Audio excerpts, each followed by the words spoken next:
फिर से नया वीडियो लेके आ गया हूँ। आज हम बात करेंगे कि आज हमें कौन कौन से स्टॉक चुनने चाहिए और कौन कौन से स्टॉक पे हमें काम करना चाहिए दोस्तों, उस पे हम आज बात करेंगे। हम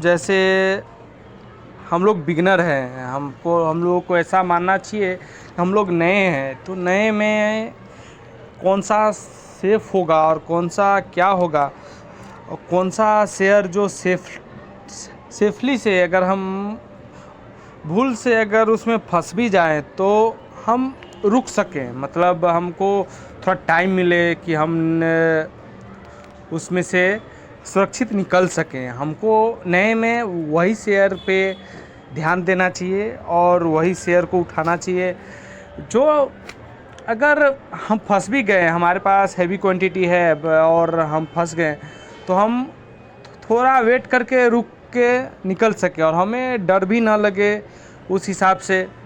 तो हमें वही स्टॉक को शुरुआती दिनों में उसी को ट्रैक करना चाहिए और उसी पे काम करना चाहिए। तो मैं बताता हूँ आपको, उसको ऐड कर लेना चाहिए। ये जो निफ्टी 50 के जो 50 स्टॉक होते हैं, निफ्टी 50 के जो 50 स्टॉक होते हैं, वो इंडिया को इंस्टेंट इंडिया में जो 50 कंपनी जो अच्छा परफॉर्म कर रही है वही स्टॉक होते हैं जो निफ्टी 50 के इंडेक्स में वो 50 स्टॉक आते हैं, इसलिए उसका नाम निफ्टी 50 रखा गया है। तो हमें निफ्टी 50 के जो 50 स्टॉक है उसको अपने वॉच लिस्ट में ऐड करना है और हमें उसको ही अभी कुछ दिन तक देखना है और उसी को एब्जॉर्ब करना है कि वो शेयर कैसे मूव करते हैं और कैसे वो काम हम उसमें काम कर सकते हैं सुरक्षित, उस पर हम फोकस करेंगे। तो निफ्टी 50 के ये कुछ स्टॉक है, अदानी पोर्ट है, अपोलो हॉस्पिटल है, एक्सिस बैंक है, एशियन पेंट है, बजाज ऑटो है, बजाज फाइनेंस है, बजाज फिनसर्व है, BPCL, Bharti Airtel, Britannia, Cipla, coal India, Divi's lab, doctor Reddy, Eicher motor, Grasim, HCL tech, HDFC bank, HDFC life, hero MotoCorp, Hindalco, Hindustan Unilever, ICICI bank, industry bank, Infy, ITC, JWS steel, Kotak bank, LT, M&N Mahindra का एक company है, Maruti, Nestle India है, NTPC है, ONGC, power grid, Reliance, SBI life, Shri Ram cement, Sun pharma, Tata consumer, Tata motors, Tata steel, TCS, टेच,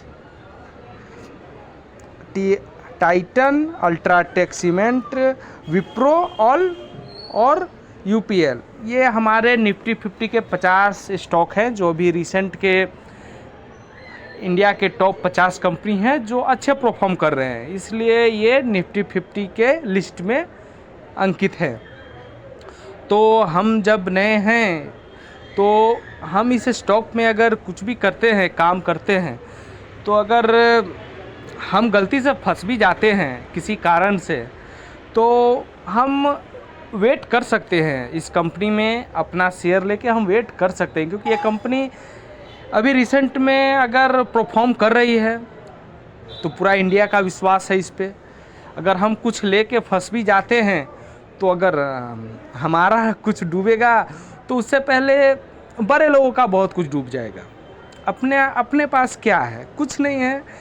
जो सामने वाला है, जो बड़े बड़े जहाज लेके उतरते हैं, तो उनका नैया डूब जाएगी, तो अपना कुछ नहीं जाएगा। तो हमको वहीं पे नए नए में जाना चाहिए जहां हम डूबे तो सामने वाले का पूरा जहाज डूब जाए। समझ गए? तो हमें फ़िलहाल यही स्टॉक पे ध्यान देना चाहिए। और आप लोग भी इस स्टॉक को ऐड कर लीजिएगा आप अपने हिसाब से। डीमेट अकाउंट अगर ओपन कर लिए हैं तो अच्छी बात है, नहीं किए हैं तो कर लीजिएगा। तो आप जब मैं वीडियो बनाऊंगा, आप जब देखेंगे तो आप खुद से भी डीमेट अकाउंट खोल के प्रैक्टिस कर सकते हैं और देख सकते हैं। जब आपके पास खुद का ये डीमेट अकाउंट हो तो आप खुद भी देखेंगे और खुद ही प्रैक्टिस कर सकते हैं। और फ़िलहाल अभी के लिए इतना ही, धन्यवाद। और हम नया वीडियो लाएंगे, फिर अपने जाएंगे कि कैसे हम अदानी को देखेंगे, कैसे हम रिलायंस को देख के ऑब्जर्व करेंगे और फिर काम करेंगे, छोटी छोटी क्वांटिटी में काम करेंगे। और हम पहले तो सीखने पे ही फोकस करेंगे। हमें साल 2 साल तक 1 पैसे का एक्सपेक्टेशन नहीं रखना है मार्केट से कि मार्केट हमें साल भर कुछ पैसा देगा। हमें मार्केट को फीस के रूप में देना पड़ेगा। हमको ये समझना है कि मार्केट को हमें फीस के रूप में पैसा देने पड़ेंगे शुरुआती दिनों में। तो वही एटीट्यूड के साथ आइएगा, कोई पैसा बनेगा, आप जल्दी जल्दी पैसे बना लोगे। एक कुछ ऐसा माइंडसेट नहीं बनाइएगा। बहुत दर्द होंगे, बहुत पेन होती है जब उम्मीदें टूटती है। तो कोई ऐसा उम्मीद मत कर की लगाइएगा कि पैसे बनेंगे।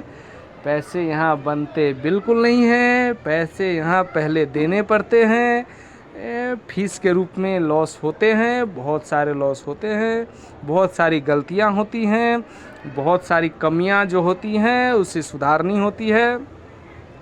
आपको अपने आप को खुद ही संभालना पड़ेगा, खुद ही अपने आप को मेहनत करनी पड़ेगी। आपके लिए कोई दूसरा नहीं करेगा। हाँ, कोई होगा बता देगा, कोई अपना वीडियो बना के डाल देगा, देखना आपको ही पड़ेगा, समझना आपको ही पड़ेगा, उस पे मेहनत आपको ही करनी है। और अगर स्वर्ग का मज़ा लेना है तो मरना पड़ेगा, ये कहावत है और ये सत्य है। तो आपको भी स्टॉक मार्केट से कुछ सीखना है और अर्निंग करनी है तो आपको भी मेहनत करनी पड़ेगी। तो धन्यवाद।